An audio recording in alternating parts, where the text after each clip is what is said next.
அதாவது தமிழ் சினிமாவில் எவ்வளோ தரமான நடிகர்கள் இருக்காங்கன்னு கேட்டால் விரல் விட்டு எண்ணிடலாம். எல்லாருமே மாஸ் ஆகணும், கமர்ஷியல் ஹிட்டு கொடுக்கணும் அப்படின்னு 5 பாட்டு, ஃபைட்டு, பஞ்சு டைலாகு இந்த மாதிரியான விஷயங்களில் தான் கவனம் இருப்பாங்க. ஒரு சில ஹீரோக்கள் மட்டும்தான் கமர்ஷியல்லாம் 2வது பட்சமாக வச்சுக்கிட்டு தன்னுடைய நடிப்புக்கேற்ற கதாபாத்திரம் பண்ணணும், தரமான கதைகளை தேர்ந்தெடுத்து படங்கள் பண்ணணும்னு நினைப்பாங்க. அதற்கு பார்த்தீங்கன்னா நம்ம உலகநாயகன் கமலஹாசன் ஆரம்பித்து விக்ரம், நடிப்பு நாயகன் சூர்யா, தனுஷ் இப்படி சொல்லிகிட்டே போகலாம். ஆனால் மலையாளத்தில் பார்த்தீங்கன்னா அதுக்கு அப்படியே ரிவர்ஸில் எல்லா ஹீரோக்களுமே கிட்டத்தட்ட பார்த்தீங்கன்னா தரமான படங்கள் பண்ணணும் அப்படி தான் நினைப்பாங்க. அதனால தான் அங்கே வெற்றி சதவீதம் அதிகமாக இருக்குது. நல்ல நல்ல படங்கள் வந்துட்டுருக்கு. கமர்ஷியலாகவும் அந்த படங்கள் வெற்றி அடையுது.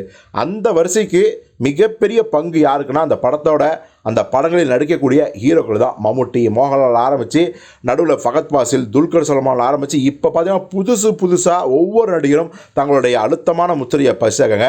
டொவினோ தாமஸ் வெறித்தனமாக ஹிட்டு கொடுத்தாரு. அதுக்கப்புறம் பார்த்தீங்கன்னா நம்ம ஆசிஃப் அலி அவர் தெறிக்க விடுறார். ஒவ்வொரு படத்துக்கும் வித்தியாசமான கேரக்டர், வித்தியாசமான படம்னு அதை வெற்றி படமாக ஆக்குறாரு.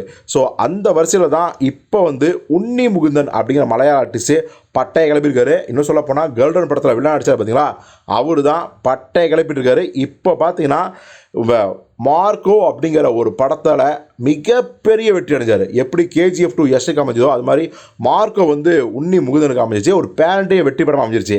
இந்த நேரத்தில் தன்னுடைய ரோல் மாடலாக யார் அப்படிங்கிறத அவர் ரொம்ப ஓப்பனாகவே சொல்லியிருக்காரு. என்ன சொல்லியிருக்காருன்னா, எனக்கு தமிழ் சினிமாவில் எல்லாரையும் பிடிக்கும், எல்லா ஹீரோக்களையும் பிடிக்கும்.